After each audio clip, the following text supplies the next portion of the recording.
Hey guys, I just wanted to make a brief video about Wikipedia. So I noticed some community members have been attempting to edit the proof of stake article on Wikipedia to include references to Ouroboros. As many of you are aware, that particular article is badly out of date. It references NXT. I don't even think it has a substantive discussion of delegated proof of stake or Tendermint or any of the other POS protocols that frankly are significantly better and are on market or going to market. And as many of you are aware, we have done more scientific research as a community on proof of stake than any other project by far. If you sum up all the citations, the conferences, the testnet code that's been deployed, the success of the ITN, we've won that war convincingly. And there's other protocols as well, like Snow White, for example, which is not referenced. For some reason, Cardano in particular has been having a tremendously difficult time getting a fair representation on Wikipedia. Anything we do, whether it be Plutus, the extended UTXO model, Ouroboros, the Cardano project itself, or people affiliated with the project, there is broad-scale commercial censorship occurring by the editors at Wikipedia. We don't know why. The Cardano article was deleted.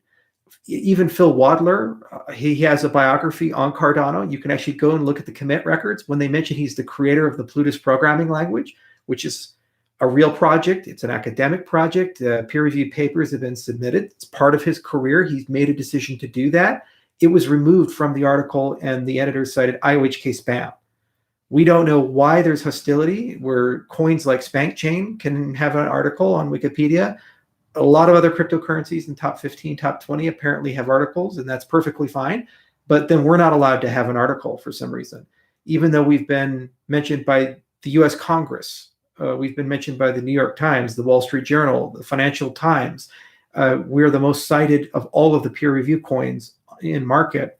We historically have had a market cap larger than SpaceX.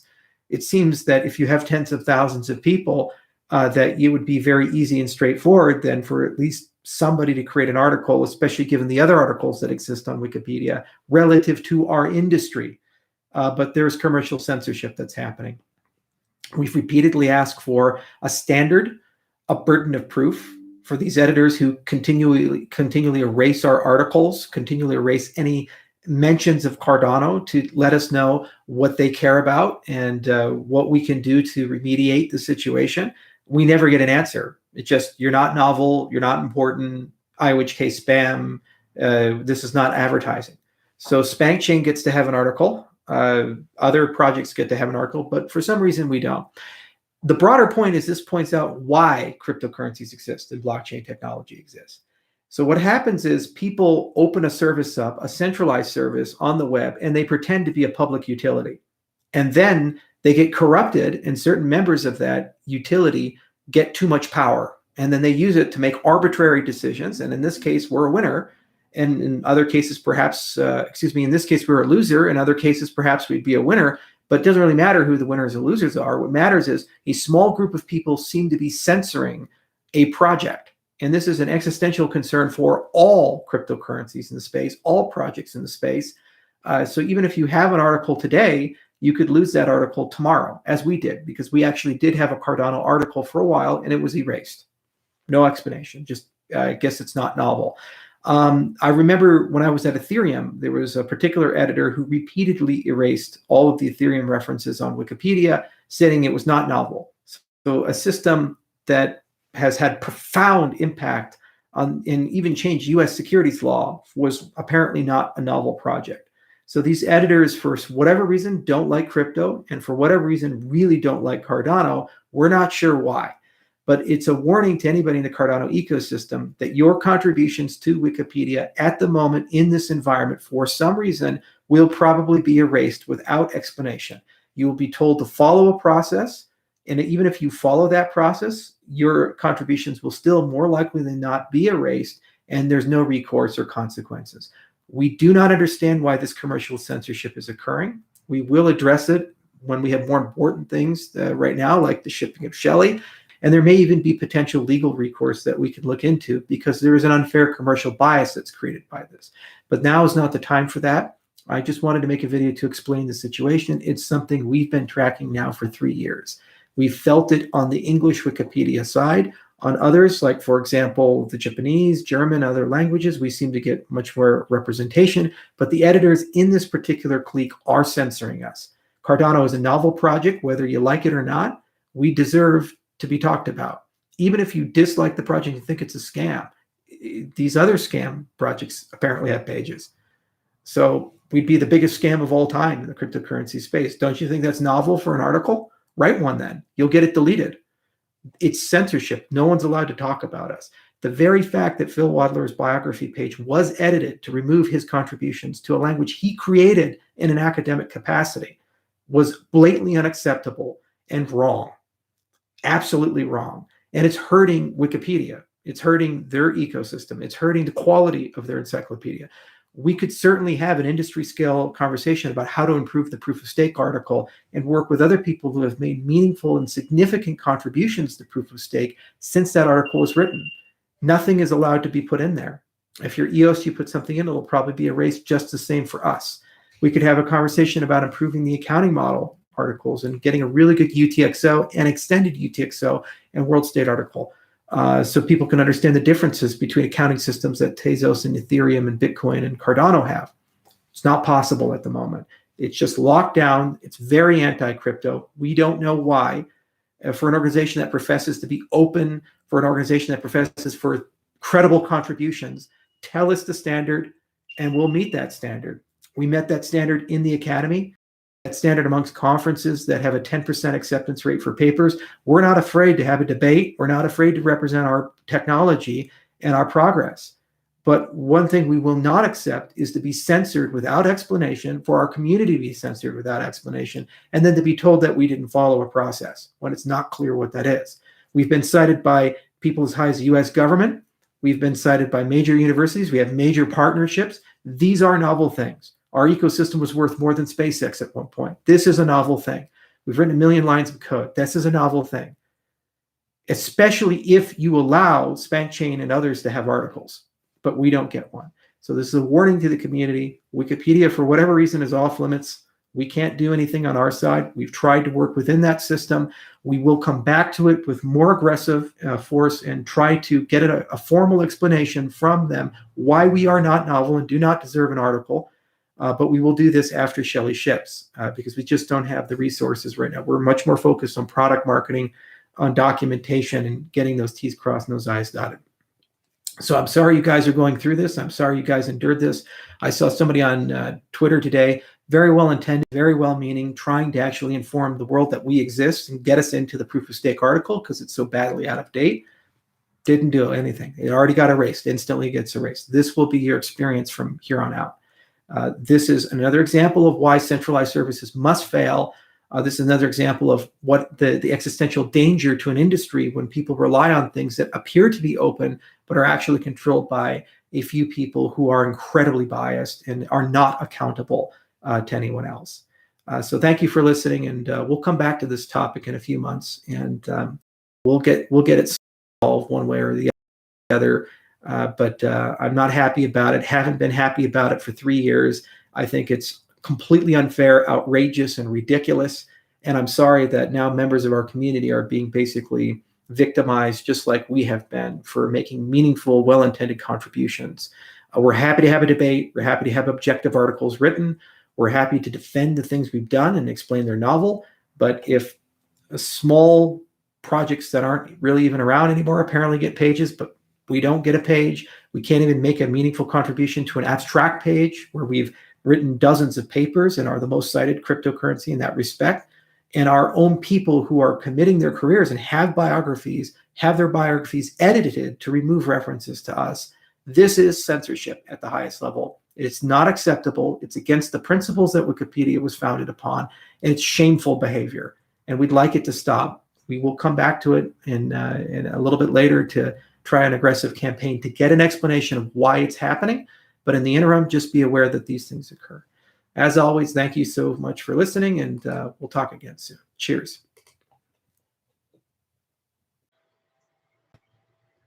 Hi, everybody. This is Charles Hoskinson, live from warm, sunny Colorado, broadcasting live from my beautiful home office. It's a Corona day.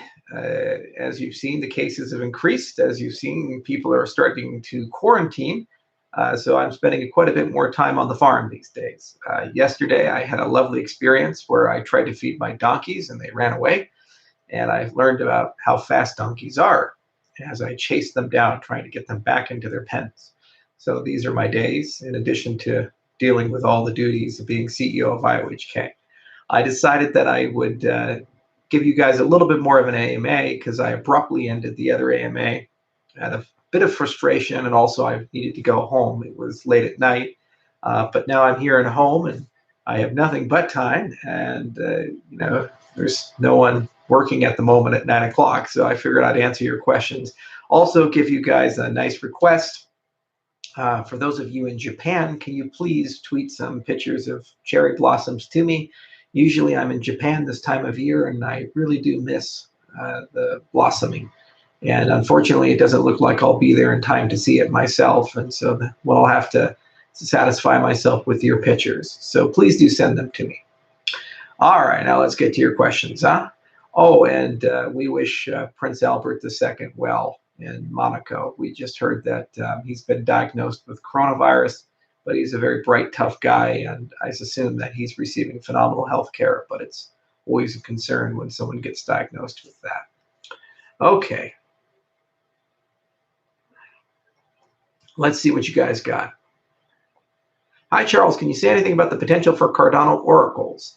Probably the most likely way we're going to introduce oracles into Cardano, at least from an official IOHK perspective, as we roll out commercially critical infrastructure, will be to include some form of an oracle feed with the blockchain explorer that we've been constructing.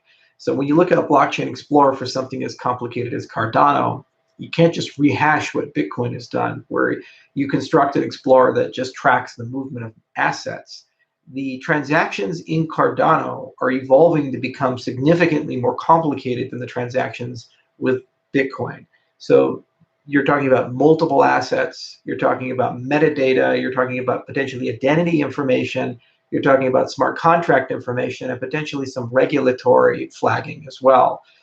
Given that these things can all be embedded within a Cardano transaction once the Goguen era is shipped, and some of it within the Shelley era, you're going to have to build a more sophisticated explorer just to match what you would expect from a normal explorer. But then there's also a smart contract exploring and the voting components, as well as the operational components of the stake pool exploring as well. So we actually have a dedicated product manager specifically just to build explorers, and that dedicated product manager is going to also look into creating a bundling of a Oracle solution so that smart contracts can query that source. It's a good way to bootstrap some basic Oracle functionality as we're getting things started, and then we can look into Chainlink support or support of other Oracle standards. There are many that are flowing up in the DeFi space. And please do let me know if you guys can't hear me or if not. It looks like my mic is working, but it's good to get it from the audience as well.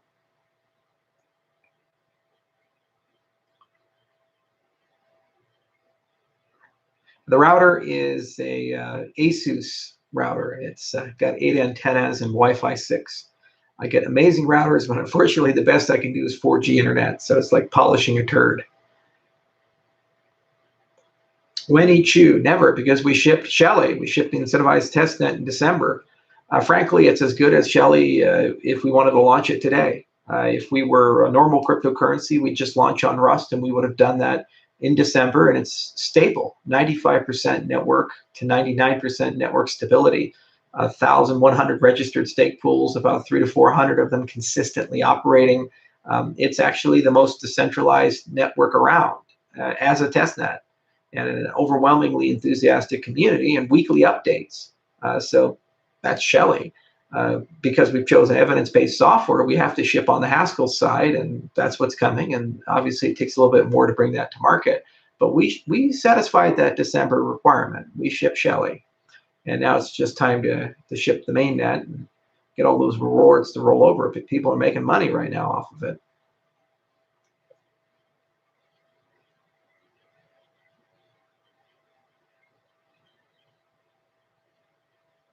Are you still going to Antarctica? I missed my window for this year, and unfortunately, because of global travel bans, it's not going to happen this year.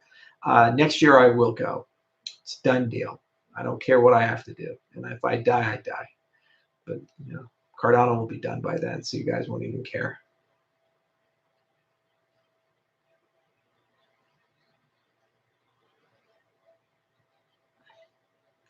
What is your favorite NES game, and why is it Mega Man? I love Mega Man. That was a great game. Actually, my favorite Super Nintendo game was Mega Man X, and that whole Mega Man X series, I really enjoyed it.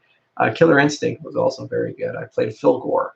But in terms of NES game, Adventure Island was really cool because you had those dinosaurs and you find the different cards, and you have the one that breathes the fire and the blue one that has the electricity tail and so forth. Those were super cool.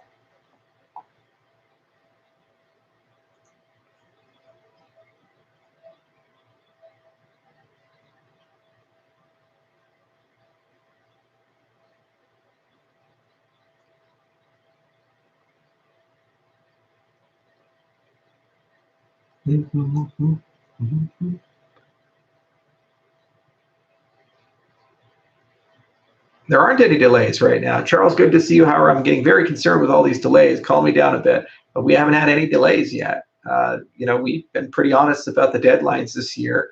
And we told you we'd announce them when we were 100% certain. Stuff is coming out literally every week now. Every single week, there are releases. You can look at it in the wallet backend every 2 weeks, Daedalus every 2 weeks or so, the node every 2 weeks, just I think release 1.8. The ITN gets updated weekly, and the reboot is coming out imminently, probably in the next 2 weeks. We'll just see what we get out by the end of the month, but there aren't any delays anymore. You guys are just living in a parallel reality. Things are moving in the right direction. What's the quarantine situation like in Colorado?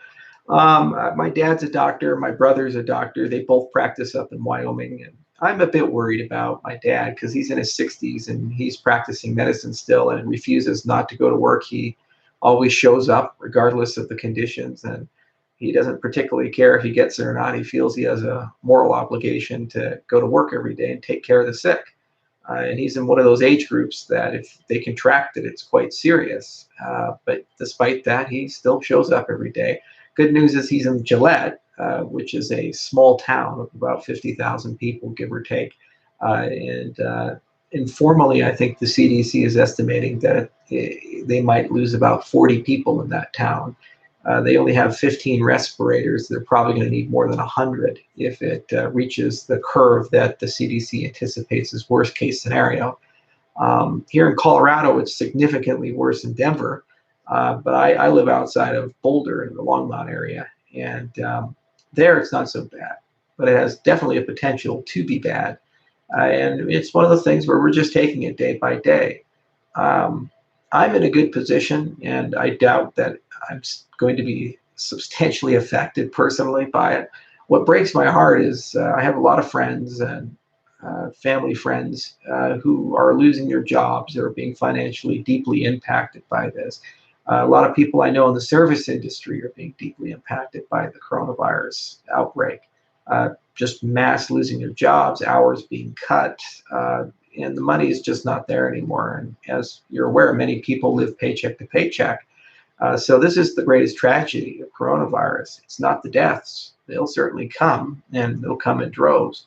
It's the economic calamity that this is causing. In fact, some banking reports are coming through that I've looked at that say that we could see next quarter a 15% global economic contraction as a result of the coronavirus. Entire industry verticals like travel and hospitality are just being devastated. What personally bothers me, though, is that many of these companies never bothered to insulate themselves and create cash reserves. If you look at big companies like Microsoft, Google, Apple, and so forth, they have large cash reserves. Microsoft is in a position, for example, where it literally could make $0 for 2 years and still survive as a company. Apple's in the same position as a company. And somehow the travel industry, they're in a position where if people stop flying for a few weeks, they're close to bankruptcy. Meanwhile, they've done stock buybacks and large executive compensations. And so you tend to wonder about their treasury management and why they've done what they do. If I, as a small business owner, can have better treasury management than a multinational company of hundreds of thousands of employees, there's certainly something wrong with the incentives and the way that these companies are being operated. And it's a bit disturbing to me. Furthermore, there's a lack of resilience in our global supply chains for coronavirus. In particular, we moved from a stockpile economy to a just-in-time economy. So most people were used to the idea of being able to buy something and it shows up tomorrow. So you would just hold as much as you needed and no more. And just when you need it, the new stuff shows up. So this is kind of like the Toyota production system, or this concept of lean production. And in general, that gives you a lot of efficiency. But when you have supply chain disruptions, it can create substantial problems for people. And so we're in the beginning of the economic crisis. Regardless of where Corona is at, there's going to be the next quarter and the quarter after a lot of cascading ripples that will cause very substantial economic damage, unfortunately. So I'm not personally worried about Corona. I've caught much worse diseases in my life that should have killed me, but somehow I survived. But that's the story for a different time. Corona is probably not going to knock me out. It's unfortunately going to damage the economy a lot, and it's going to hurt a lot of good people.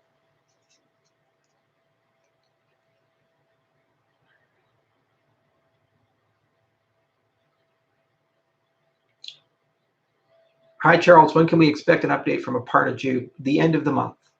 We did the first update in February. We'll probably do the next update the last few days of March, and she'll make some announcements then. And it's probably going to be live as well. So I did talk to her today, and she mentioned doing something with Tim and doing it live and bringing in a lot of the other product managers as well. So they'll make an announcement probably next week or somewhere in that time band of when it will be, and hopefully you guys can catch it live. There's probably going to be an opportunity to submit questions beforehand as well. So look for that next week.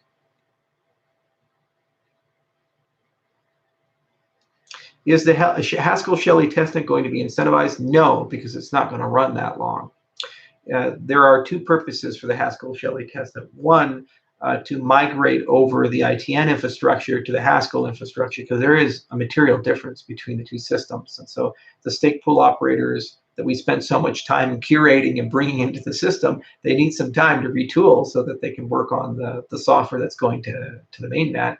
And two, to verify that your rewards are transferred properly and to make sure that the end user can actually use the wallet properly. So those are the two flavors of the Haskell testnet. The purpose is not to test the mechanics of staking or the business of staking. So it makes no sense to have that be incentivized. We probably will have some overlap where the ITN will continue running while the Haskell testnet is running, just because it gives people something to do.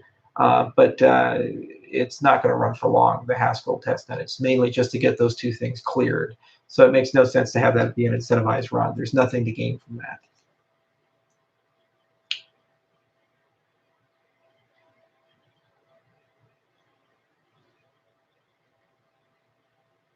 No one accepts ADA anywhere. That's not true. Tavolo, for example, I can buy airline tickets and hotel rooms, a litany of things. I travel on ADA. So yeah, if I can fly around the world with it, somebody accepts it. Are you currently hiding in a bunker while the world goes to shit? No, I'm on a farm. Welcome, come visit me. Got my donkeys and my chickens and my geese and my horses and my dogs, and feed them every day, grow my own hay. Got a John Deere tractor from the 1980s. I'm never going to leave this place, guys. I'm a rancher by heart, farmer by heart, been in the family for a long time.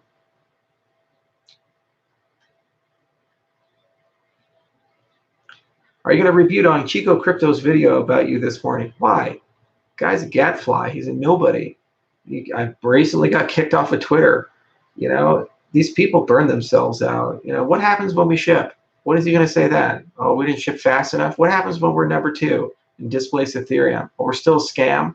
We have all the functionality. We beat them. I'll go on to something else. I'll never get an apology. You cannot win fighting creatures made out of molten tar. The best you can do is just try to avoid getting the molten tar on you. And generally speaking, you fail in that endeavor. You get it on you, it sticks, it burns, and you can't get it off. Ignore them, isolate them. Anything you do in life is going to attract people like him. Scumbags who just distort reality and use confirmation bias to present a view of something to address their agenda. They'll just say anything, they'll do anything. This person wasn't born in this country. This thing causes cancer. The latest is 5G is apparently causing coronavirus. Where's the evidence? Oh, well, this one thing happened here. It's a conspiracy theory. And they can show you a picture or a video or take something out of context and go down some road. Like at the birthplace of Cardano, ODCC, Operations, Delivery, Commercialization, Capitalization. So didn't like the way it was capitalized. Okay, long time ago, but okay. We got some money, we built something. The thing we built is worth considerably more than what people paid for it. So the people who bought it didn't really have a bad deal. And then you say, well, the commercialization, it was supposed to be games, gambling, and everything. So one of the founding entities was interested in focusing on games to start with. That wasn't our focus, it was theirs. That's why they were called Cardano Gaming Group. They pivoted and they said, well, this general purpose platform, let's chase bigger marketplaces. But that was never our commercial strategy. Ours was always Africa. We've been talking about that since my TED Talk in 2014, which predates the Cardano project. Huh, funny how that never works its way into a video, huh? And then operations, the foundation was established for that. And the original principals were terrible at it. So we had to step in and clean up a big mess. You know, this recent lawsuit is a great example of that. These reports provide no substantive value, the ZN reports. They were just industry-wide reports. Okay, they're sponsored. But if you read them and you look at them, where are the protocols? Where's the code? Where's anything that's of use to what we're doing with Cardano? Nothing. Where was anything there that was put into Cardano? Nothing. You know, let's ignore the 60-some papers we've now written, academic papers that are of massive use and aren't being put in the protocol. Those don't exist. The only thing that exists is the papers written by this one think tank who has to be run by the best friend of the guy who used to run the foundation. You know, the guy who, invited Parsons to go to his wedding and so forth. So there's a commercial dispute, where they said, hey, maybe these don't provide value. Let's walk away from it. But now this is a giant lawsuit that will end the entire ecosystem until it doesn't. Just like the foundation changing management didn't end the ecosystem. Then let's go to the next thing for confirmation bias. It's an endless game. It's a molten tar monster, and he's not going to be the last one. There's hundreds of them. You run into them anytime you try to do anything, change anything. So the best policy is just stick to your guns and your principles and ignore it. Move on. Let them burn themselves out and hopefully go and attach themselves to a different project and burn people to the ground. We're getting to the end of the road here where things are starting to open up and ship, and the community is starting to become resilient and self-sufficient. 2 years ago, almost always, if there was a crisis, I'd have to get involved and do something about it. Now, usually the community just does its own thing, regardless of if I'm around or not. I can go on vacation for a week, and the community's taking care of things. And come June or July or August, somewhere in the coming months, we're going to get to a place where, regardless if you're a holder of ADA, you're a developer of the Cardano platform, an operator, or a person involved in governance, there's going to be stuff for you to do. And that community is the tens, if not hundreds of thousands. I've seen reports as high in the extreme of 1 million. Wherever we're at, the needle just keeps moving and the people just keep growing. And there's more and more people coming in because they like the technology, they like the ideology, they like the product market fit and the jurisdictions that we're pushing into. And they like that we're bringing novel new things into the ecosystem.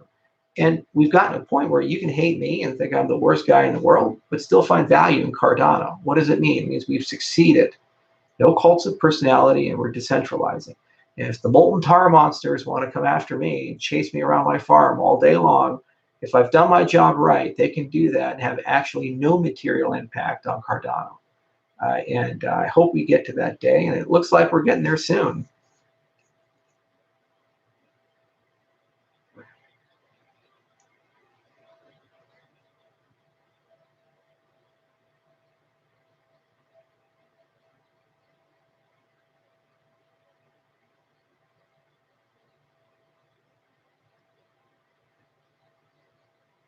Could IOHK be brought up under the new Defense Production Act? Yes. IOHK and any American company could technically be dragged in under DPA.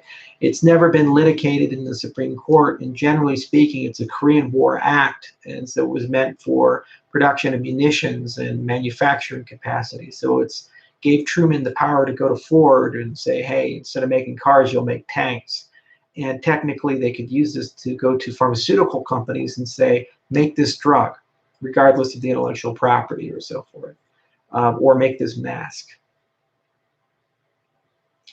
But I sincerely doubt that they'll come to us and say, hey, your cryptographers have to go do some research. No amount of cryptography is going to solve a virus.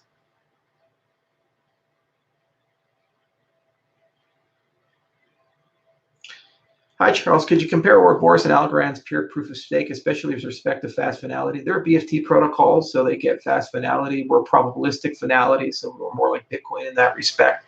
But realistically, it doesn't impact anything. After 15 confirmations with Ouroboros Classic, we have practically the same finality that you get from a BFT protocol. That's just a few minutes at a 20-second block time. We can, of course, move that a little bit. If you super care about fast finality, Hydra provides that for free. So we have two options. We get the probabilistic finality that standard proof of stake provides, our proof of stake, and then we get fast finality from the Hydra side, whereas Algorand is taking an opinion on that side.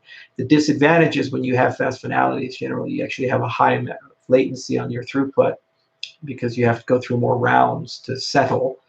Second, you also lose Byzantine resistance. Generally, you're operating under a third instead of a half Byzantine resistance. But in practice, there's really no material difference between the two. You use generally a payment system to do fast settlement or green addresses to do fast settlement when you're dealing with probabilistic finality.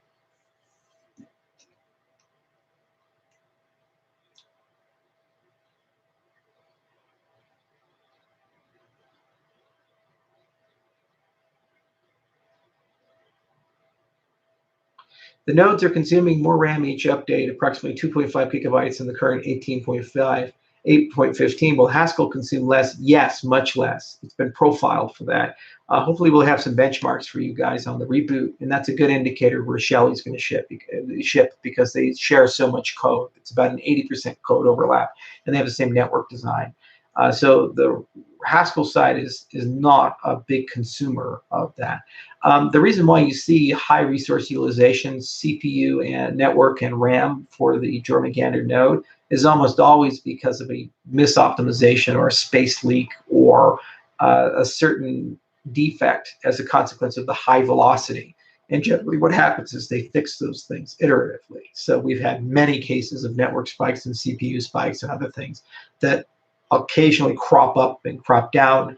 You have to have a trade-off somewhere in your development profile.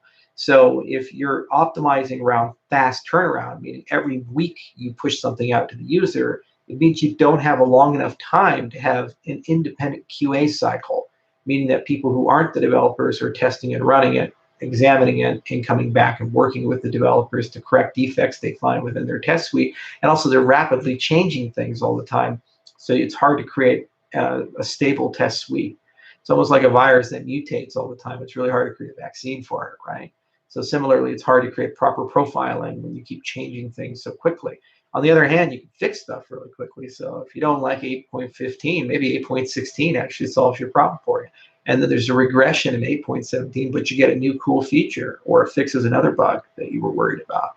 The point of Jormungandr and Cardano Rust was not stability, and it was not a end product. It was to test the user experience of staking and allow us to saturate up a large amount of stake pools under real economic conditions. And that's mission accomplished by far. 1,100 plus registered stake pools and over 300-400 of them operating pretty regularly. And actually with our exercise with stake pool introductions, we're actually seeing a lot of them make videos now, which is super exciting as well. Keep those videos coming. As an unintended consequence, because Vincent and his guys are just perfectionists, we do see actually a lot more stability and bug fixing with the ITN. So if they were given, a few months of free reign and the protocol stabilized a bit, client stabilized a bit, we'd probably see a high amount of optimization, and probably would be the case that the Rust code would use less memory and CPU than the Haskell code, because it's a lower level language and there's more control of those optimizations. Wouldn't always be the case. I mean, use linear types with Haskell, you probably could get somewhat equivalent performance, but that's not quite in scope or supported yet.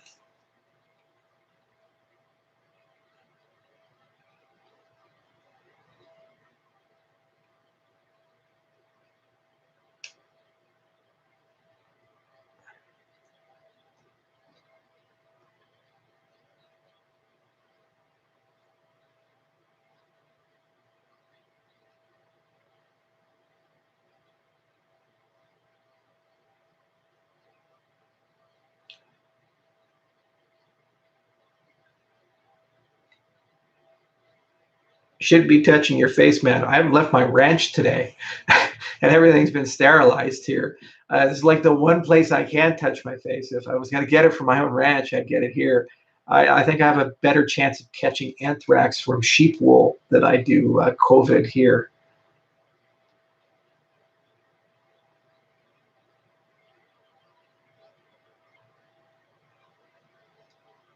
Favorite color, black.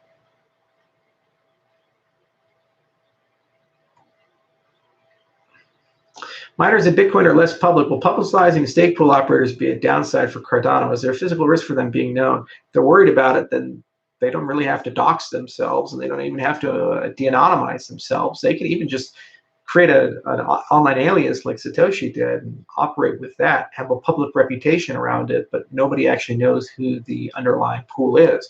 This is a humongous advantage of proof of stake over proof of work.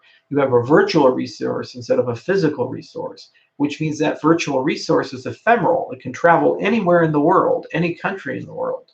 So if there's a big crackdown, let's say in China, on that operation model, all those Chinese origin virtual pools can move to Vietnam or Thailand or somewhere else and exist basically without disruption. Whereas physical assets, if there's a crackdown, you can't pick the miners up and move them. It's very difficult to do that for large scale operations. So generally speaking, what they do when they crack down is they go and seize the assets. And so you just can't get that hash power back. And those supply chains can also be disrupted.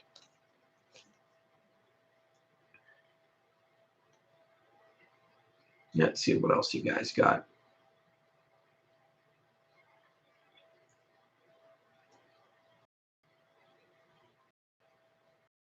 Haskell students from IOHK's Africa classes be participating in the Haskell Chile testnet. They're actually working for IOHK.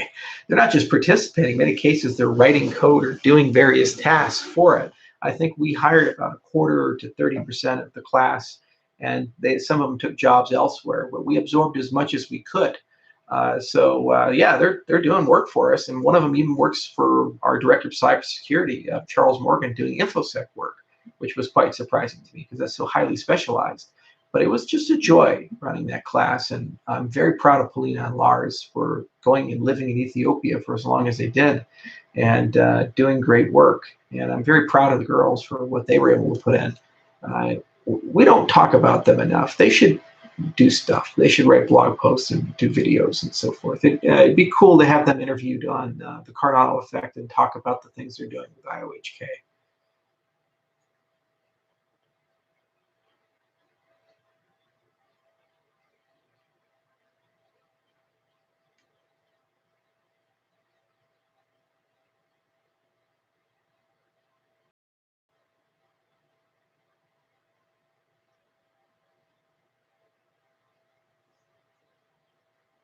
Will Cardano ever work with Chainlink? I have no problem with working with Chainlink. I'd love to do something with them at some point.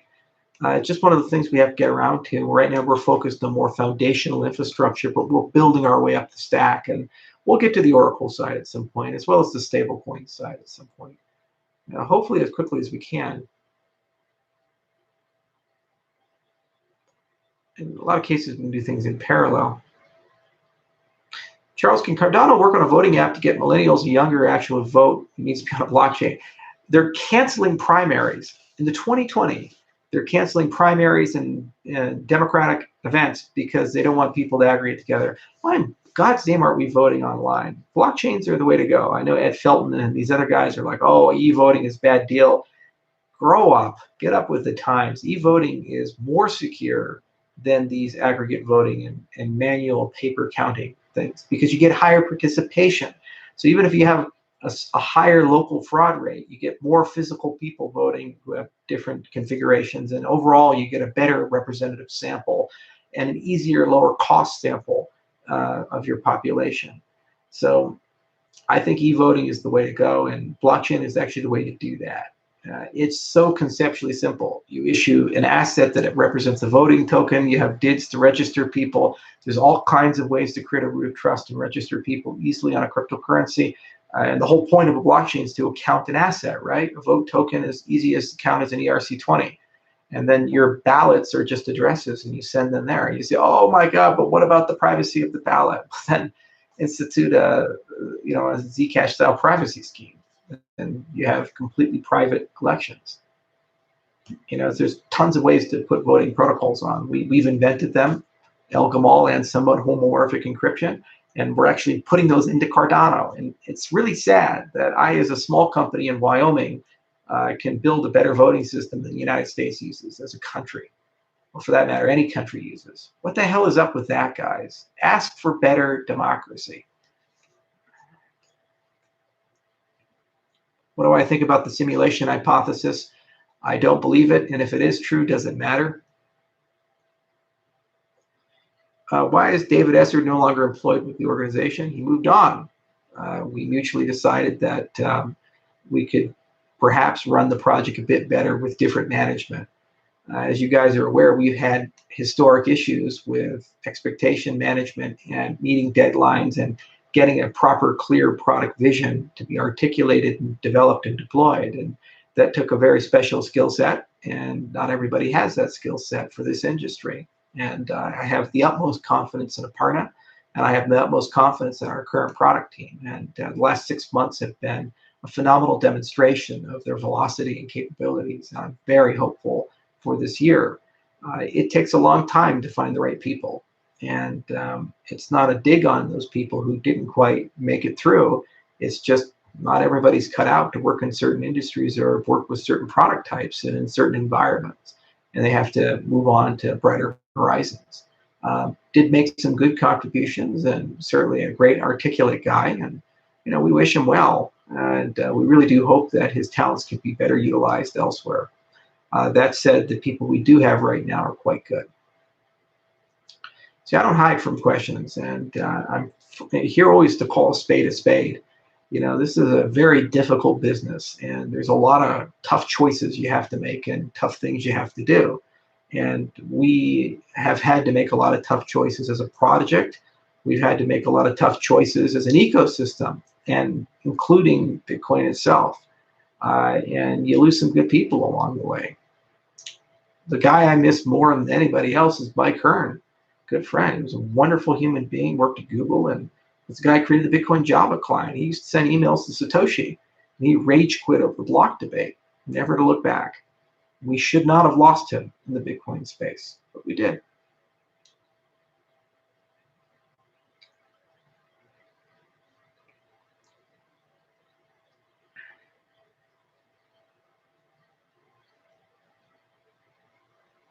Aloha Cardano.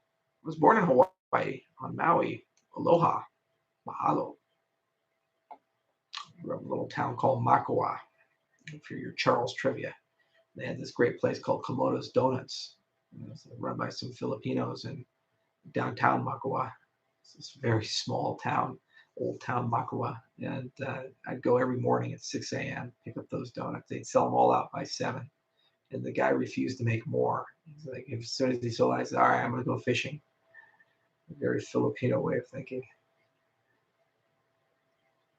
Yeah, I love art. That's a Waterhouse, and that's a Gustav Klimt, and that's a Jean-Léon Gérôme.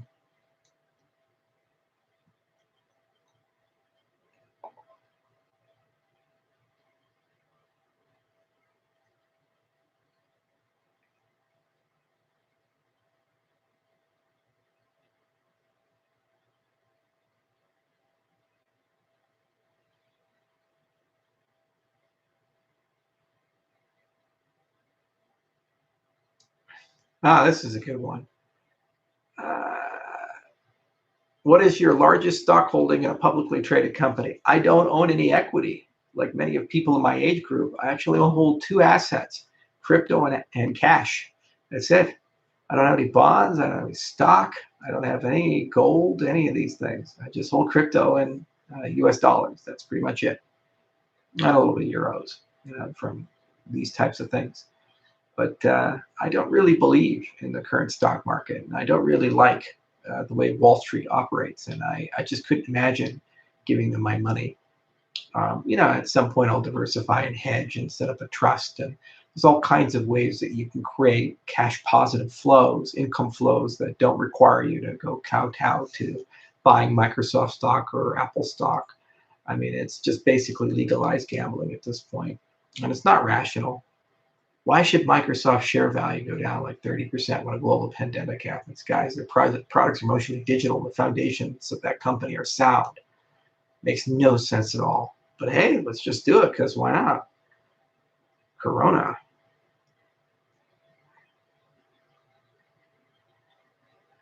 Will IOHK going to be a publicly traded company someday? If we could do a security token, probably. Be cool to do that. That'd be fun. And then we'd be like this science and engineering asset, and you'd be buying an ETF on that entire industry. So maybe 5 years, who knows? Charles, the whole DeFi thing on Ethereum is becoming a joke now. What do you think of the recent MakerDAO issue? It's hard to do this stuff. I keep saying over and over again, nobody seems to really pay attention because they're so focused on the short term. It works until it doesn't. My encryption scheme works until it doesn't. My consensus protocol works until it doesn't. My DeFi app works until it doesn't. Look at all the money we're making. Look how successful we are. Look at our 1 million users. Move fast and break things. Then it breaks.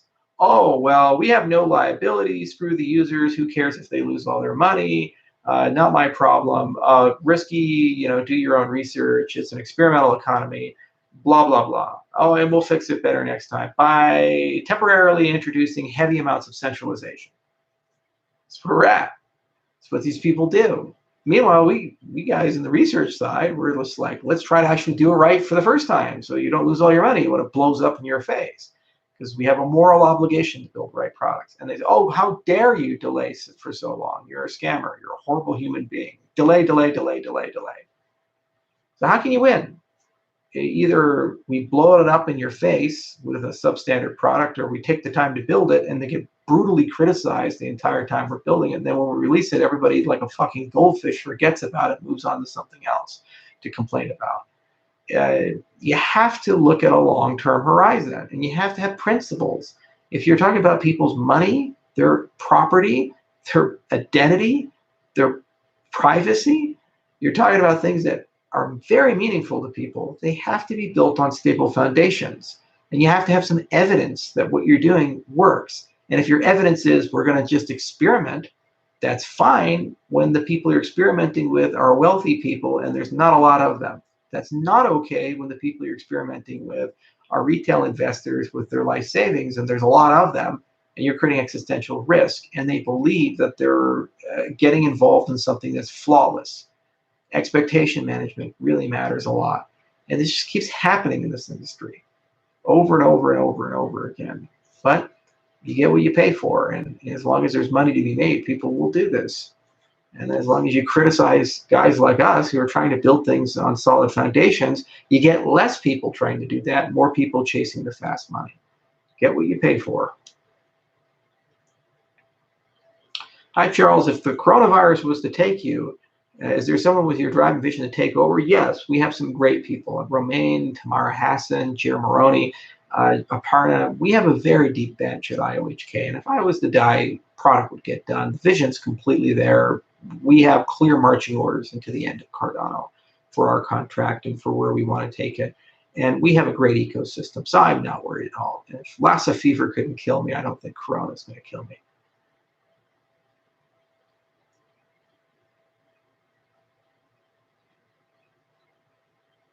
Yeah, everybody is. One hell of a woman. Do we need a decentralized GitHub? Git is already decentralized, and it would be very easy to layer that into a blockchain structure. Please respond to the U.S. Senate bill imposed to outlaw encryption.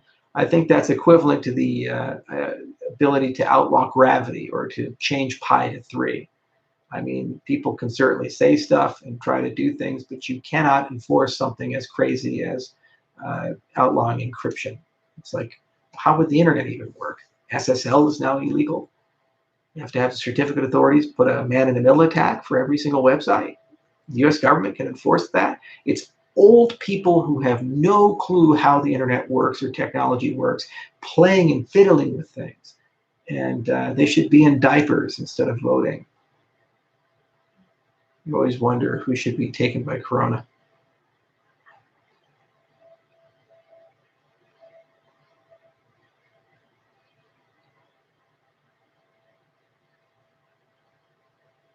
Can you jump in and out of staking without penalty for Cardano? Yes.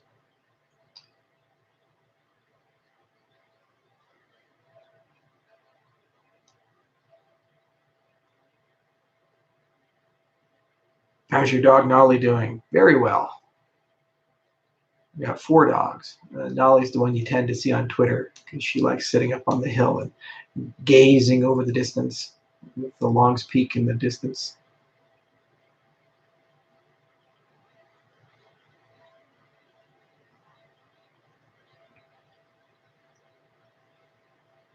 Fake ass fireplace. Yes, it's a heater.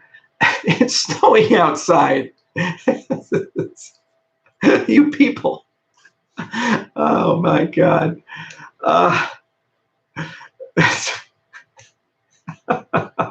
It's like, okay. And that's not an original Pink Floyd poster, too.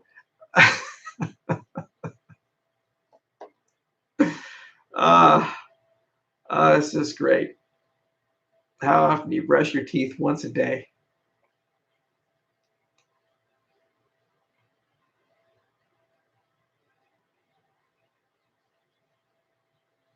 Will you ever shave your hair? When the hairline gets far enough back, I may actually consider it. I don't know. I think I look weird with a bald head. Patrick Stewart really opened that door for us, so we have to thank him for it.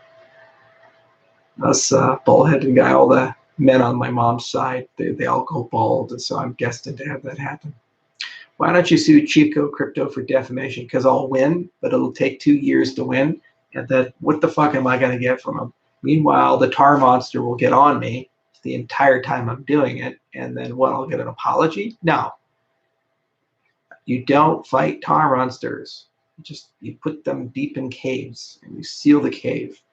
And you hope that no one's spelunking. By the way, we're never going to call him Chico anymore. We're going to call him Tar Monster 1. No, he doesn't even get to be Tar Monster 1. He's going to be Tar Monster 3. And I'll find 2 other Tar Monsters that I value more than him. So please refer to him now for his Tar Monster number 3. If you ever see him on Twitter. Oh, he was banned from Twitter. Oh, I'm so sorry. Going the way of the Alex Jones. Well, if you ever see him anywhere, just refer to him as Tar Monster number 3.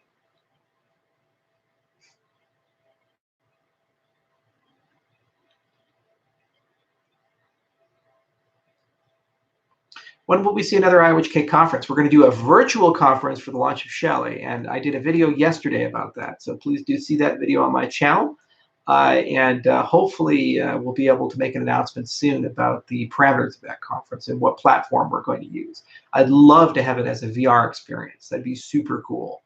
And I'd love to have avatars and all these other things. You know, maybe just like a video game or something, just some place where people can actually communicate with each other and get to see each other. That'd be pretty cool. Molten Tar Monster coin. Ah, I love that. Oh, timeline for ledger integration. I believe the foundation selected Vacuum Labs as their integrator. And so I think unofficially the integration time's around 10 weeks. I haven't seen the contract yet, and they haven't made the announcement yet, but that's what I heard through the grapevine. But it makes sense from the meta layer integration that we did before. So that should come in, and I believe the contract includes hold staking and multi-sig support for Ledger. On the Daedalus side and the wallet backend side, we have everything we need for Ledger support. So when Shelley ships, we'll actually have a Ledger option along with a new way of doing paper wallets.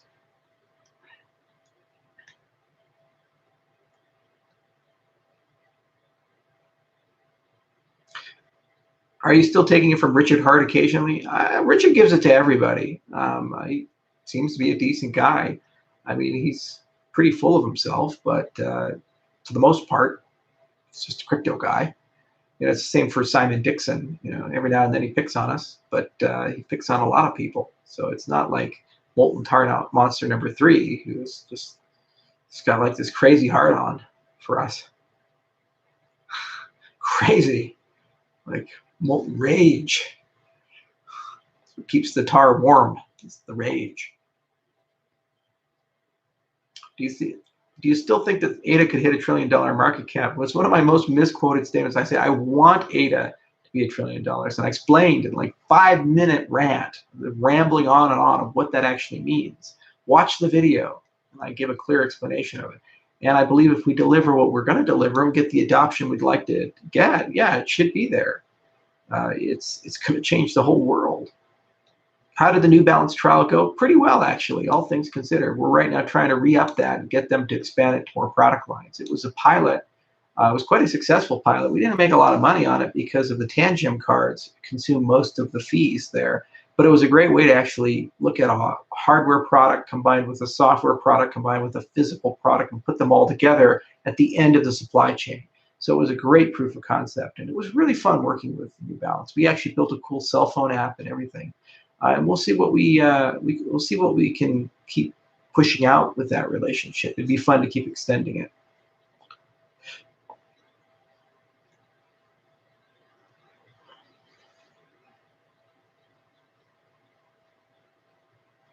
Hi, Charles. Why would any stake pool operator switch from the ITN to the non-incentivized? Because they can do both in parallel. You don't have to shut your ITN stuff down. You're just redeploying your things in anticipation. And if you don't do it, then your competitors who do it will take all of your customers when the mainnet switches on not too long later.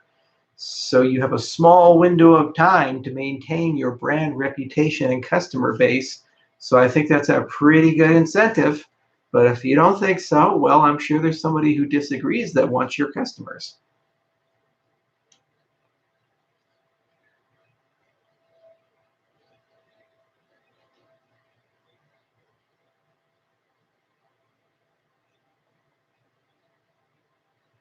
FCV, I'm not too good to listen to you, but you comment on every one of these videos, 2 cents, 2 cents, 2 cents. You're a fucking troll, man. You know, if you want me to respect you, reply to you, actually interact with you, behave like an adult, not a child. There's a collection of weird people, Into the Abyss, Carlito's Way, and a few others who consistently comment on every video I make, and for some reason, they just really love saying hurtful, untrue, or negative things about our ecosystem. Why do you even care? Why are you here? What's your point? Do you just like get up in your mom's basement and say, wow, I just can't wait to shitpost something today? What's the point? What's your upside? You're not going to make any money from it. You're not getting any friends from it. And you're going to look like a jackass and an idiot when Shelly ships. Then what are you going to say? I was wrong. I'm sorry. No, you never get an apology.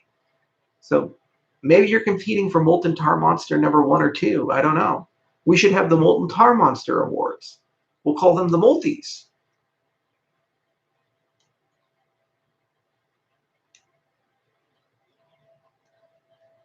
Charles, I just got into leatherworking. Do you have any small hobbies that relax you?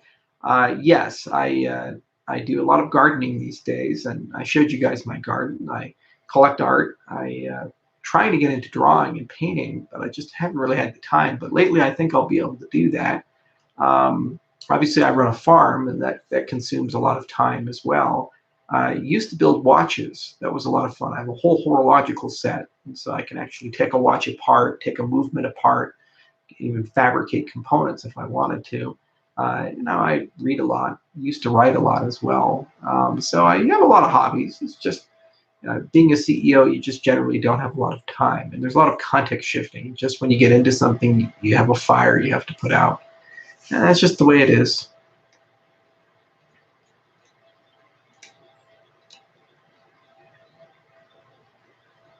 Binance will delist Cardano, and Coinbase CEO say they will not list this scam. Short ADA. Okay, I'll wait for the email from CZ. Oh my God! See comments like this. There's a lot of contenders for the multis. Tone Vase is Tar Baby number 2. You know, we can't say Tar Baby. That one's not PC. Don't say that. No, Molten Tar Monster. It's not a racial thing. It's an actual monster made out of molten tar. And the point is that when you fight them, you get the tar on you and it burns you. You know, that's the visual that we should be having. Don't go down that other way. That's very bad. It's almost as bad as Trump going around and saying, "We got Kung Flu." It's like, oh God. Can you hold one press conference without saying something to piss somebody off?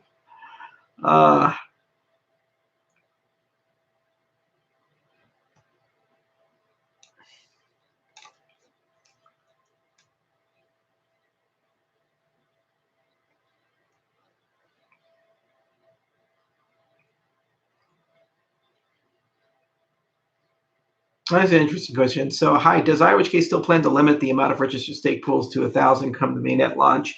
Yeah, a K at 1,000 is probably a reasonable launching point because that's what we got from the ITN. The hope is that we can use the update parameter system that we're going to deploy with Voltaire to be able to change that and other protocol parameters like transaction fees, and so forth.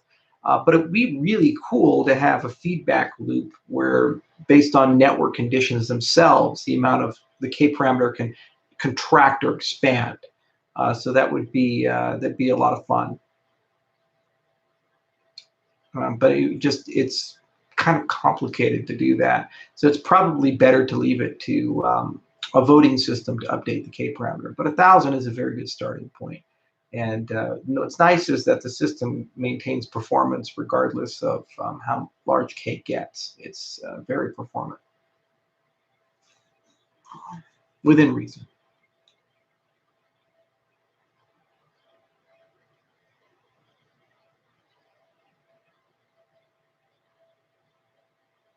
Scalp micropigmentation will look super cool on you, man. Try it out. You won't regret it. All right, I'll give it. I'll buy it. I'll look it up. I have no idea what the hell you're talking about, but why not? All right, SFWL. I'll stop talking about molten tar monsters if you ask me a good question. So, ball is in your court. Please do ask a good question, and I will attempt to answer it. Would Cardano be able to scale to 50,000 TPS? Yes, but we need to redesign, reimagine what we mean by the transaction, and hopefully we'll get some content out to elucidate that a bit more.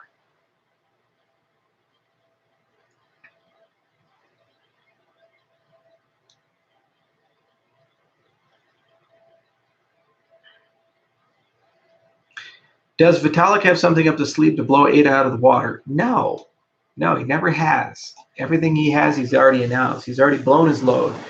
And he's just trying to keep it all together. And I have a lot of respect for how hard they're working and what they're doing. But honestly, their tech is not where it needs to be. And even if they have something, they have to change the tires on a car that's driving. Upgrading the F2 is going to be a nightmare for them. And it's going to be very, very time consuming and very difficult. And they're not going to get what they want immediately, which gives me a lot of time to roll something out that's better.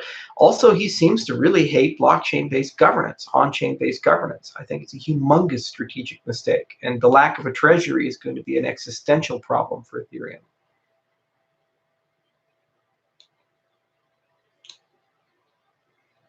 What did you talk about with William Shatner at Davos? Trick question, Fujimoto.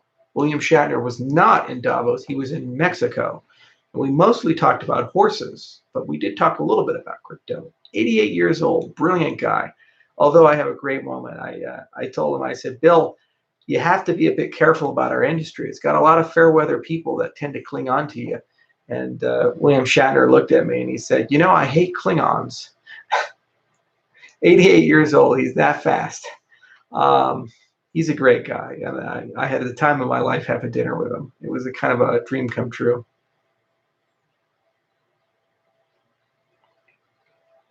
Is IOHK producing any dApps to launch alongside Goguen? Yes, with partners. Can't build the Xbox without launch applications, so we'll have some.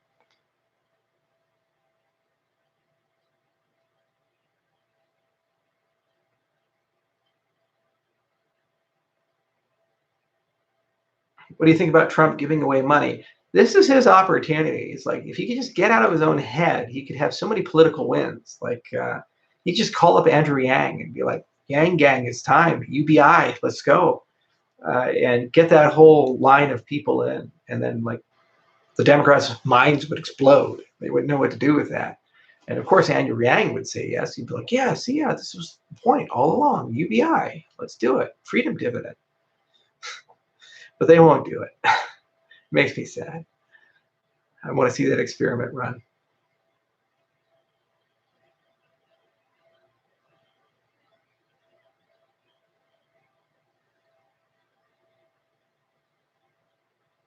How do you secure your own crypto assets? Multi-sig cold storage and safety deposit boxes. Never actually have them where you live, and never put them in places that are easy to access.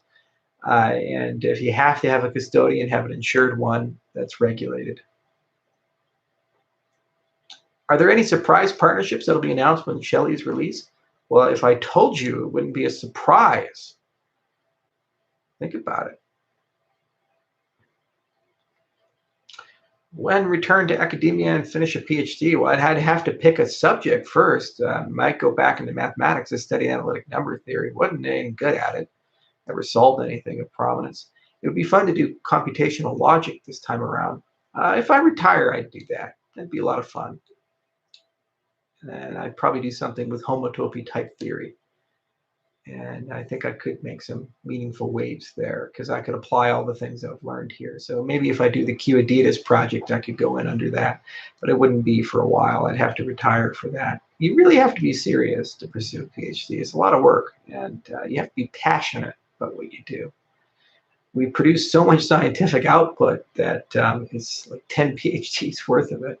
In fact, people have done their whole dissertations on a small Cardano project, like Colin, for example, or Dionysius Zindros, or Thomas Kilber, or others. They're literally getting their PhDs working on this product, and it's an overwhelming amount of research.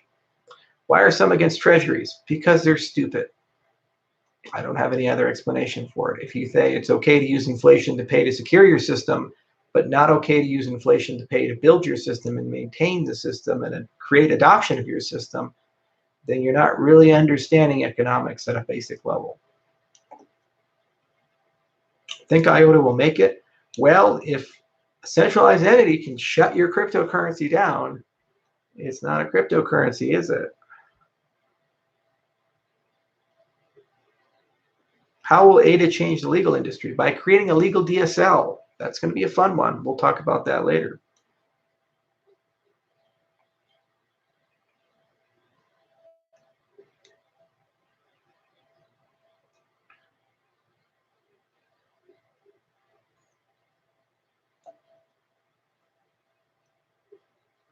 Any recommended philosophy reading? In times like these, probably logotherapy, Viktor Frankl's book, Man's Search for Meaning. Nice, light philosophy, but it gives you a sense that no matter how bad things get, it can certainly get worse. And the search for meaning is a very core thing. If you're really interested in something fun, Albert Camus is also a great writer. The absurdism of things, and the story of Sisyphus. It's one of my favorite.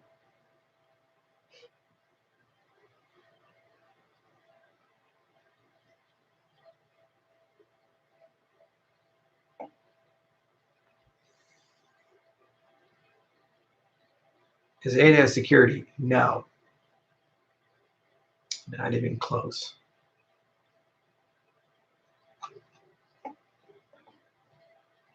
Come on, talk about the DSL. Well, now you want to know about it, don't you? Yeah. Now, if I talked about it, Molten Tar Monster number 3 would say something about it. Then we get Molten Tar Monster number 4, the multis.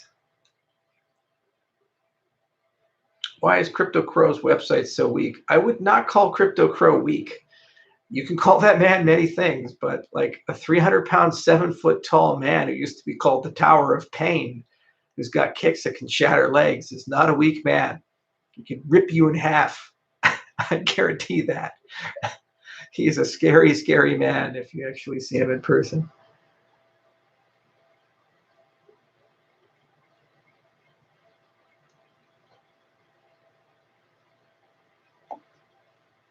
Where do you get your lion's head? No, it's lion's mane mushrooms, and I get them from stamens. I'm going to grow them here, though, in Colorado. Where did your economics knowledge come from? Ooh, that's a good one. I probably read a blog post about that and give you guys some book recommendations. But there's some good books like David Graeber's Debt, First 5,000 Years, The Social Life of Money. There's a nice book from Niall Ferguson called The Ascent of Money. And then there's certainly canonical things like things from Ludwig von Mises and Hayek. Especially the things they wrote on private monies are quite interesting to read about.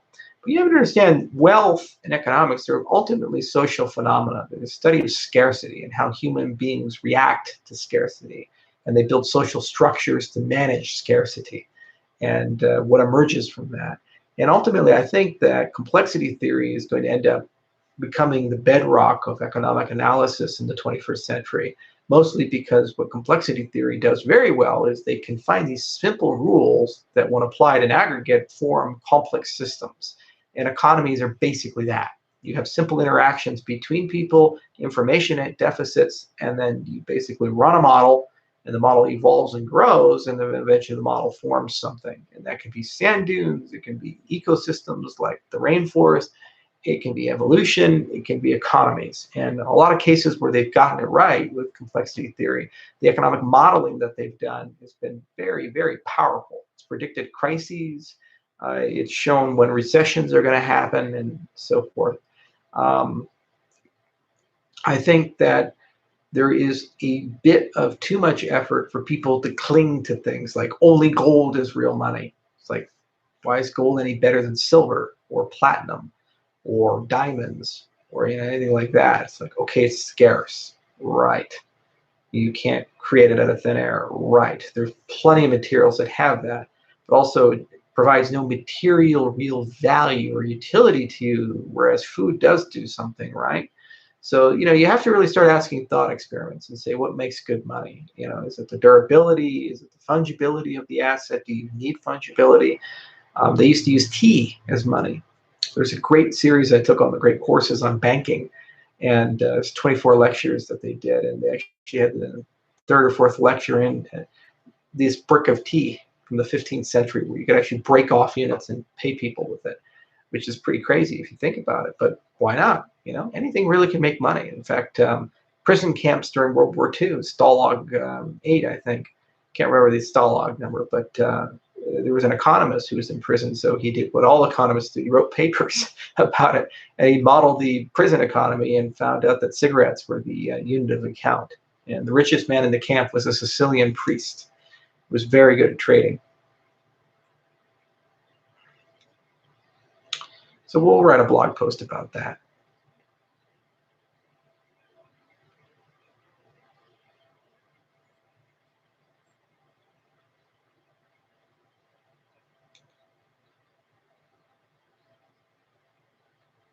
What do you think of Warren Buffett's take on cryptocurrency having no value? Do not ask an 80-year-old man who's made his money from the old system what he thinks of the new system.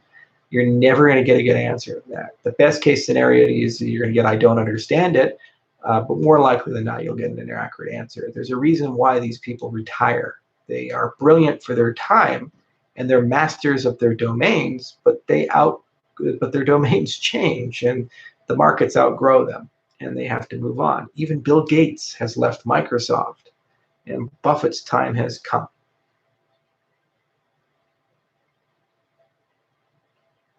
Is gold not good for engineering? Sure it is. There's plenty of industrial and non-industrial uses for it, but silver is an even better industrial metal. So why is it not more valuable? There's more of it, and it's also antibacterial. You ever hear of colloidal silver? Gold is non-reactive. They put it in food, it doesn't do anything. You can put it in alcohol, it's Goldschlager.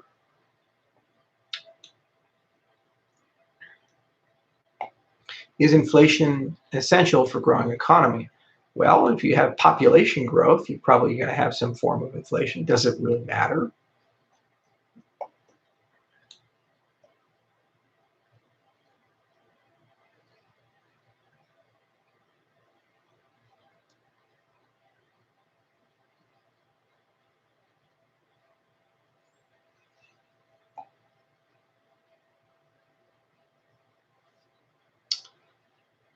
Hey, man, great time for an AMA. Cheers from Startup Agro Brazil. Well, obrigado. We love you guys in Brazil. And thank you so much for putting the American flag on the statue out there, along with everybody else, as a sign of solidarity for the coronavirus. These are tough times, and it's really good to see people taking things, even small gestures, to remind that we're all one global community and we're all in this together. Appreciate it. It means a lot to me. What's your favorite cocktail? Well, obviously White Russian. Come on, Lebowski.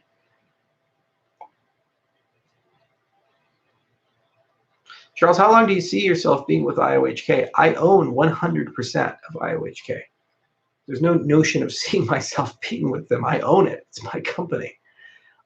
So at this point, I can be with it as long as I want. It's like, will Charles be fired from IOHK? When will IOHK get rid of Charles? It's like, good luck with that. I can hold a board meeting. What is your favorite movie? I have many, but probably There Will Be Blood was the best acted, best produced movie. Absolutely amazing cinematography. I really enjoyed The Fountain. That was a great movie too. Darren Aronofsky is just a genius, especially on the visual side. And there's certainly a million different things. It just depends on the mood and what you want to say.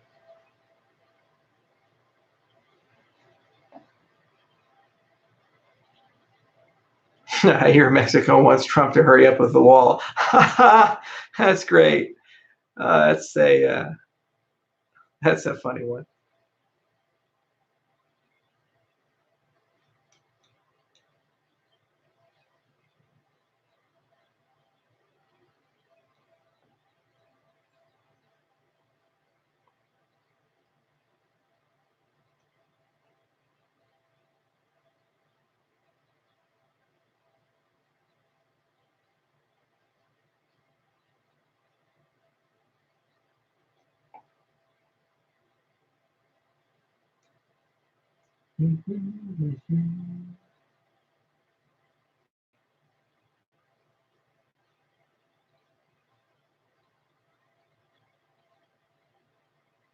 Come on, guys, give me something good here.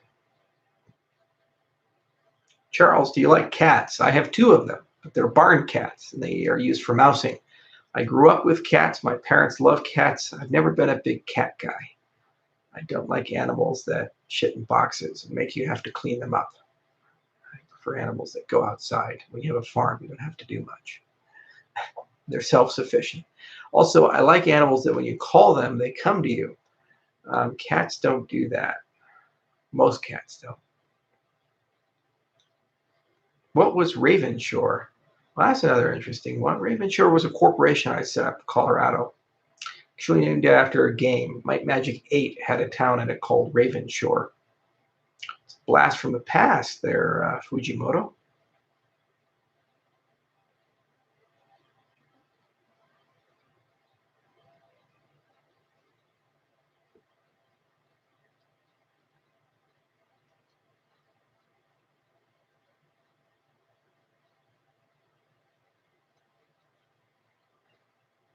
Charles Hoskinson, you didn't comment on Gödel's incompleteness. Well, Gödel's incompleteness theorem is an established thing from the 1930s.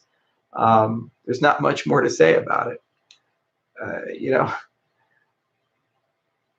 we can talk about Gödel encodings if you want. You know, there was a great quest with David Hilbert and Bertrand Russell and Alfred North Whitehead and all these other prominent mathematicians in the 19th and early 20th century, where they were basically trying to rebuild all of mathematics on a completely formal foundation where all proofs could be basically deduced through a series of computations. So they were really looking for an abstract machine that you could encode a proof as well-formed formulas, put it through, and then it would spit out an answer, whether your formula was true or false based on the axioms of the system. It turns out that you can't do that, you know, because your system's not complete. And Gödel proved that by showing that you had this inductive nature with the axioms of mathematics.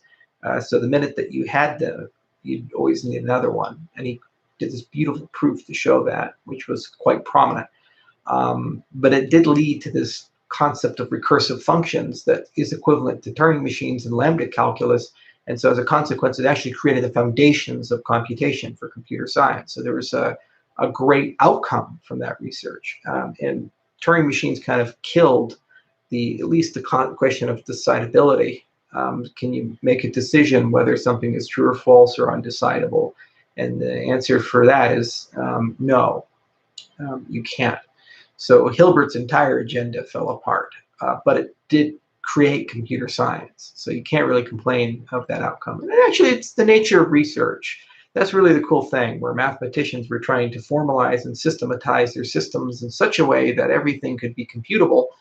And in the process of doing that, it kind of failed, but then it led to a whole new field of science that revolutionized all of mankind and gave us all the things we've come to know and love today. So even if you don't accomplish your primary goal, if you're smart about it, you can create wonderful secondary goals. And there's certainly a lot of fun books that have been written on it. And it's entered popular culture, and Gödel's incompleteness theorem has percolated in every single realm of thought, from can a strong AI exist to does infinity exist, or things like that. And I think that's just a lot of philosophers pretending to be mathematicians. Do miss math.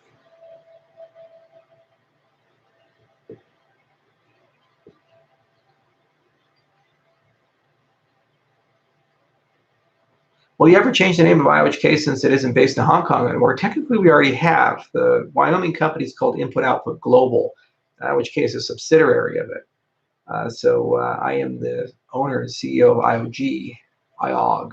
We even own the domain name for it. One of these days, we'll rebrand. Just haven't gotten around to it.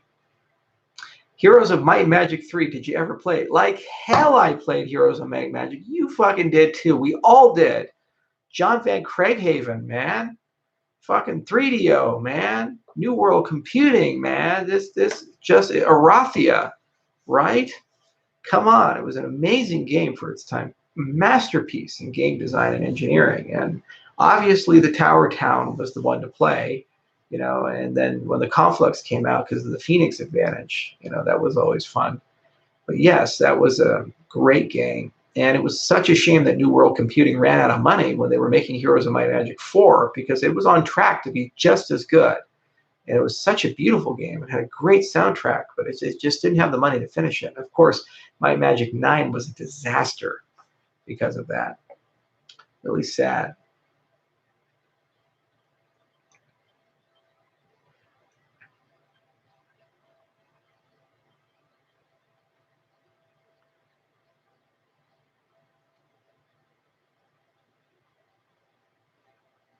And apparently, Heroes of Might and Magic 3 is like super popular in Russia, and there's still a huge community there.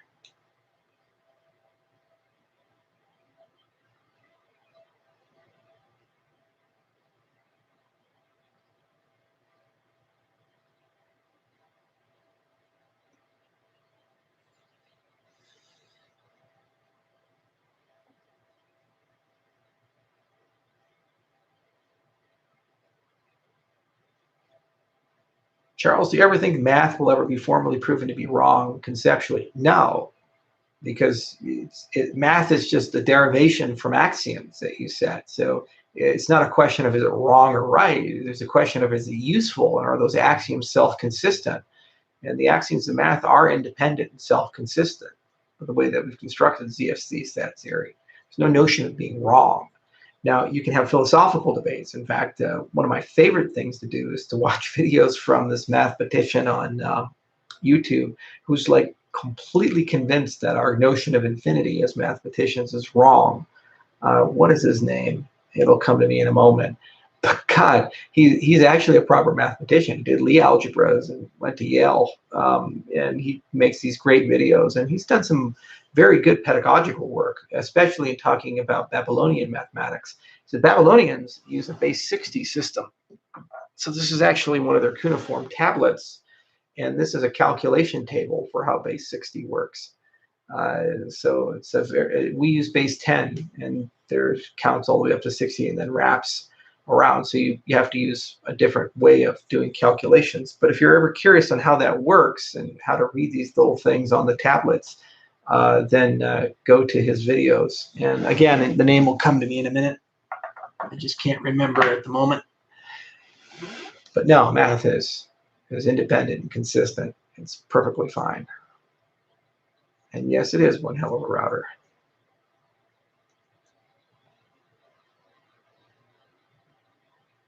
Are you still planning to fly for the Shelley release celebration? If they let me, I will fly to Kyoto.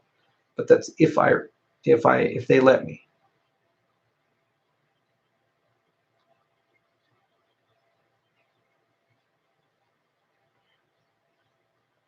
What do you think about Rachmaninoff? Wonderful, wonderful composer. And actually, he got into this crippling depression, and somehow hypnotherapy cured him. And then he went on to do much, much more in the music world. I've played a few of his pieces, and they're just a lot of fun.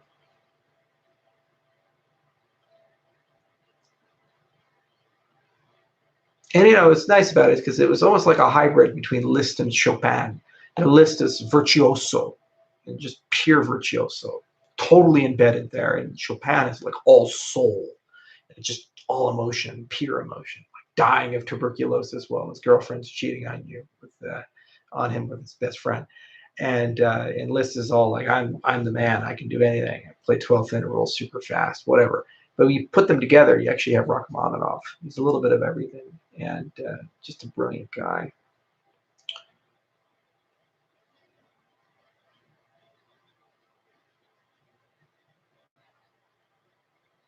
What is an axiom? It's something we assume to be true without proof.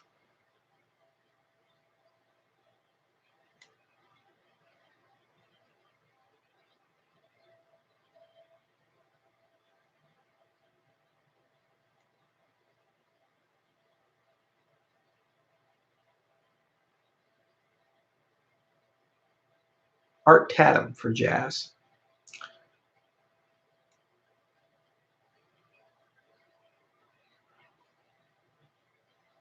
Remember, do not refer to him as Chico. You have to refer to him as Molten Tar Monster number 3, Mr.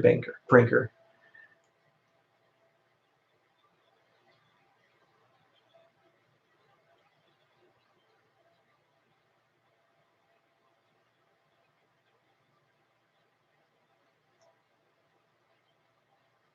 Favorite Tom Petty song? Come on, Into the Great Wide Open.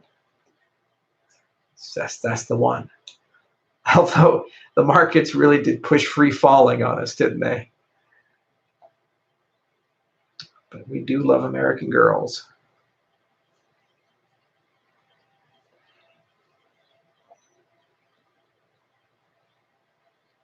We want to hear about quantum resistance. It's overrated, easy to do, and when the time comes, we can pull it in. Not necessary today. It's like much ado about nothing. That's the Y2K of our industry. Get it out of your mind. Don't think about it. Don't worry about it. It's not a problem. It's a nothing burger. People keep making it a problem, mostly because they have something they want to sell you, or they use it as a competitive differentiator. Okay, when people keep warning you about something that's coming in 30 years and they tell you that they have the solution to it today, you get a little skeptical about it. Be very suspicious about it. The trade-offs you pay for post-quantum algorithms are too high at the moment for the benefits that you get from them, and it's proactively preventing something that doesn't exist from hurting you.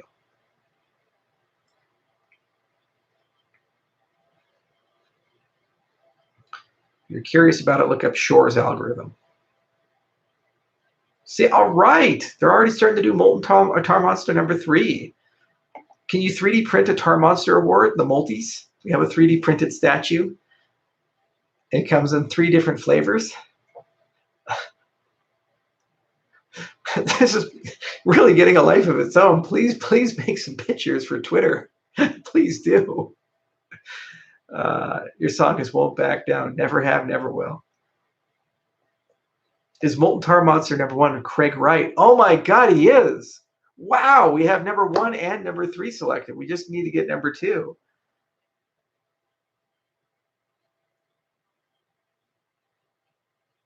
when crypto multis happen.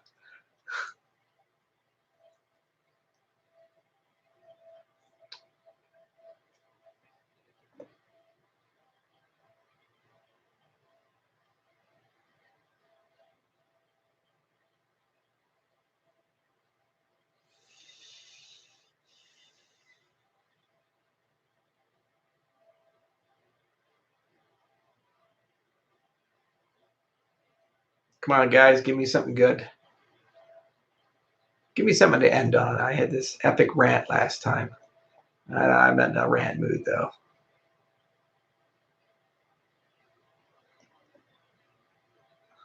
Got a favorite Rush tune?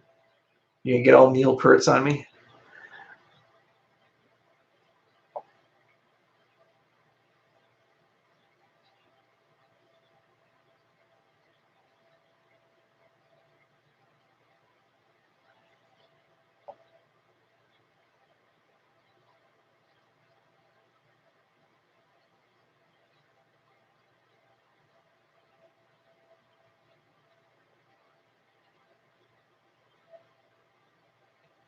Wingsuit training. I was scheduled to go to Sweden at the end of this month, and I can't go. But every quarter, I've been trying to do at least 1 hour of flight time. My hope is to actually do a wingsuit jump at some point. Unfortunately, there's this thing called a global pandemic that really is slowing everything down. By the way, Dan Larimer is not a tar monster, a molten tar monster. He's very dogged guy, but Dan is not fundamentally destructive or dishonest in that respect. He believes the things he says and he believes the things he does. We strongly, strongly disagree, and he can be he lacks the social grace sometimes, like saying my thing is an 800-pound vest that doesn't stop bullets. I mean, fuck you, man. But that's commercial disputes, and we get into it here and there. But he doesn't run a podcast and bring people down, and he's never done that in his career. He just does the things he thinks are right, and people seem to follow him. And for the most part, his products are still in market. Even BitShares is still in market. So you got to give him some credit for that. I just think that he doesn't seem to admit or acknowledge that there needs to be rigor and third-party verification above and beyond just shipping it for the products to work. The takeover of Steam is a great example of that. It's very predictable. So anyway, we wish him well, but I wouldn't put him in that same category as Craig Wright or Mr. Chico Crypto. As you can see, I'm slightly moderating these days. You gotta let the past go.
What's your favorite national park? Yellowstone.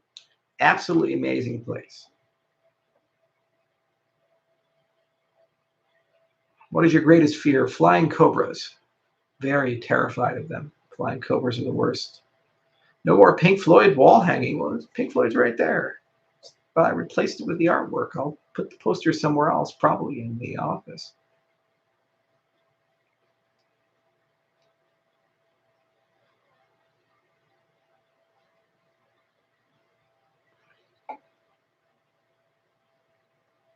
What about Mike York or whatever his name is? I see him commenting on videos like Carlito's Way. Yeah, I don't know. There's like a pack of these guys. I actually wrote their names down and sent them to our community guys. but I don't know what their thing is. And one of these days we'll look into it. But it's organized because every video we make, they comment. And they obviously are always saying negative things. It's like they're being paid or something to do it. Maybe I killed their dog or something. I don't know. Slept with their girlfriend or killed their dog or something. Past life for this one. Because it's pretty crazy to see the level of vitriol and dedication to the vitriol. Usually trolls are opportunistic and fair weather. So when times aren't so good, they dogpile. But when times are okay or average, they just kind of lose interest and scurry away. To have that level of dedication to comment on every single video for 2 years, you gotta give them a multi for that.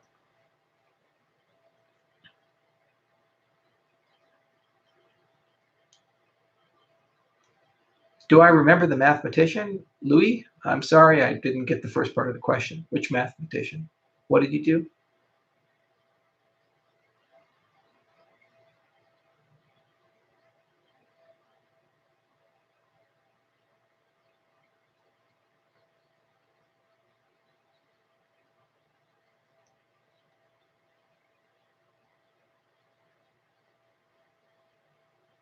Hello from Romania. I love Romania. Very good cheese.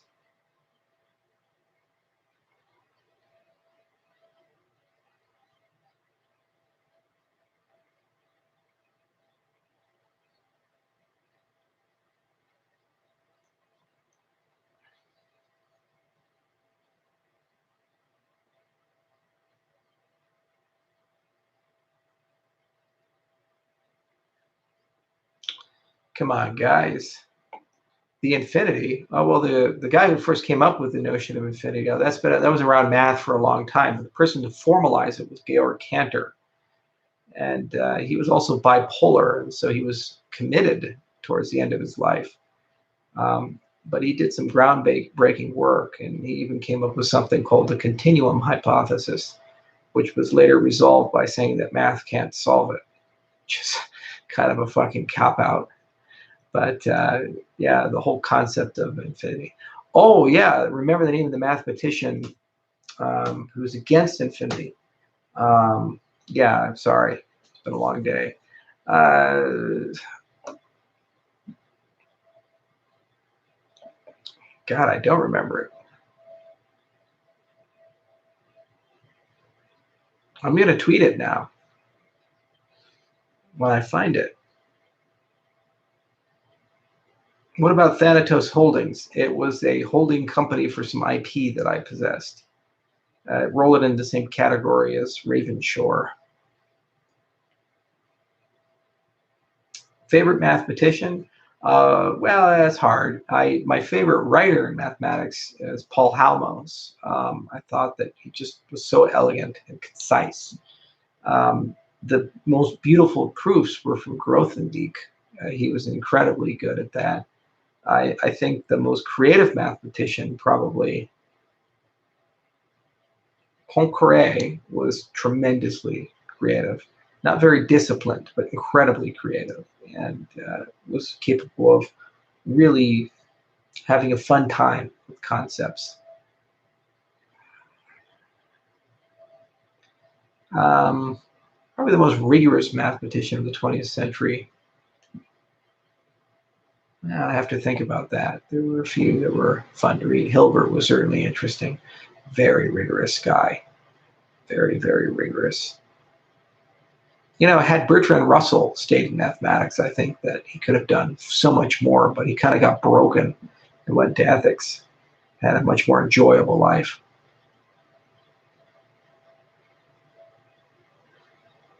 Emil Artin, phenomenal number theorist. Really enjoyed reading his work. Nathanson he's still alive, wonderful mathematician as well.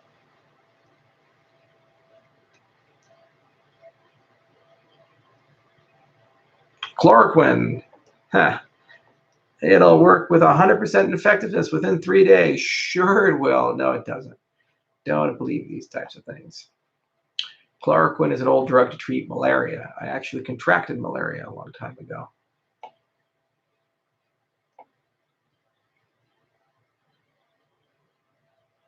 Take care, Justin.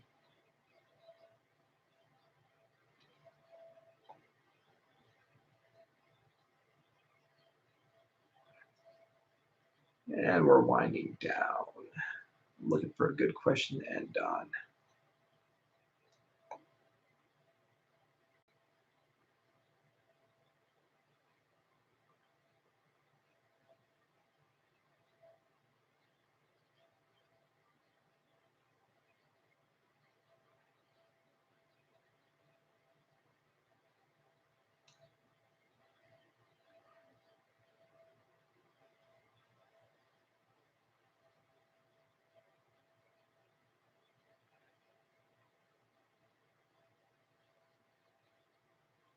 They did not announce that chloroquine is 100% effective against coronavirus. Nothing in the history of medicine is 100% effective, ever. Because in some cases, people get allergic reactions, even the things that cure things. You develop resistance for this medicine. Stop making things up.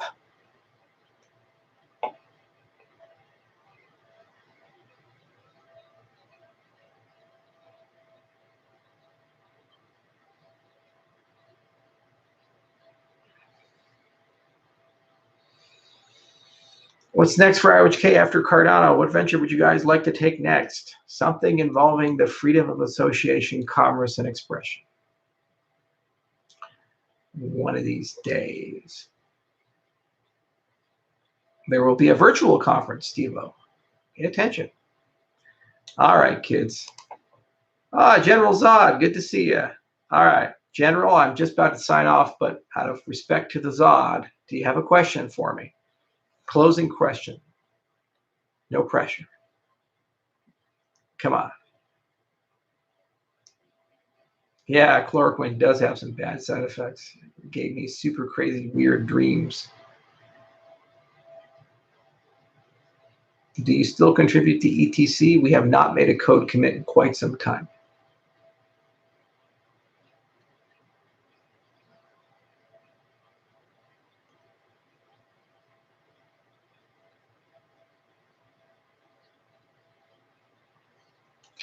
Is Concordium a good project? I love Lars. He's a good guy. And Yvonne Domgaard's a legendary cryptographer. It's alongside Uli Mara.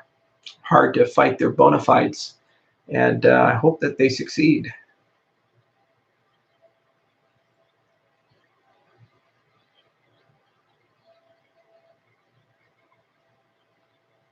All right, all. Well,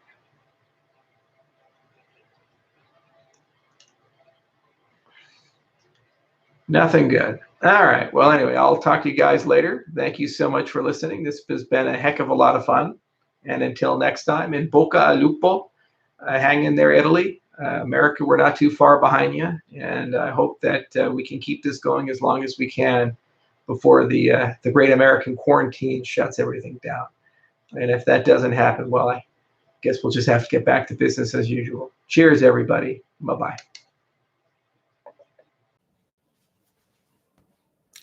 Hi, everybody. This is Charles Hoskinson broadcasting live from warm, sunny Colorado. Today's March 18th, and I just wanted to make a very quick video asking for some help from the community. As many of you are aware, we were originally, with the launch of Shelley, planning to have a event in Kyoto. I'm probably going to travel to Japan. I'm going to make every effort to do that unless the whole U.S. shuts down and Japan shuts down. Unfortunately, international travel is quite difficult these days. But if they allow me to fly, I will fly. That said, in an age of Corona, we just simply cannot have a conference, a large gathering. It would be irresponsible. That said, the magic of technology can allow us to have a virtual conference. So I have assigned my media director and my events planner to take a look and see if we can find some good software, a good framework where we can host a digital conference and do kind of like what we did with the IOHK Summit, but instead that people can log in with avatars and attend virtually in an easy way. So this is a new domain for us. We've never done anything like this before. And what I've learned in life is when in doubt, crowdsource. So my plea to the community is if any of you have attended a virtual conference or hosted a virtual conference or know somebody that's offering these services, do get in contact with us, either tweet to me or create a Reddit thread. And ambassadors, please do aggregate, collate these things And we'd like to get some recommendations on good software, good experiences, pros and cons, and ways that we could optimize this. Shelley is shipping soon, so this is a bit of a time-intensive process, and planning a conference is a hard deal. But I really do want to bring the launch of Shelley to the entire masses. I've spent years of my life on this. You guys have waited quite some time for it. It would be quite unfortunate if it just was a press release or something like that, or it was, hey, here's Shelley, and we don't get to collectively celebrate this enormous accomplishment. So it'd be really cool to see what level of innovation's been created. I one time went to a conference a few years back. If you guys look on YouTube for a presentation I did, like Pillars of Decentralized Society or something like that, maybe 2015 or 2016, that was released. I remember actually I had a little avatar, and it was for an Israeli company that did it. And I could walk around and visit things. If that's actually still around and there are things like that, it'd be super cool to get to know about them and get an idea of cost, scale, and how easy it'll be for many people to attend. Given that everybody's quarantined and isolated right now,